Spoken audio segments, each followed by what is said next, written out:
నిజామాబాద్ జిల్లా కలెక్టరేట్ ఎదుట తెలంగాణ గ్రామ పంచాయతీ ఎంప్లాయీస్ అండ్ వర్కర్స్ యూనియన్ ఆధ్వర్యంలో వంటవార్పు కార్యక్రమం నిర్వహిస్తున్నట్లు యూనియన్ జిల్లా ప్రధాన కార్యదర్శి జంగం గంగాధర్ తెలిపారు.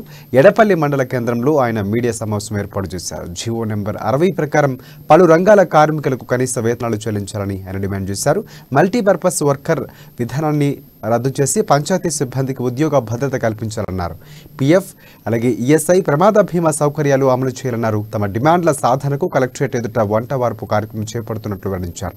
పంచాయతీలో పనిచేసే సిబ్బంది ప్రతి ఒక్కరూ హాజరై ఈ కార్యక్రమాన్ని విజయవంతం చేయాలని పిలుపునిచ్చారు.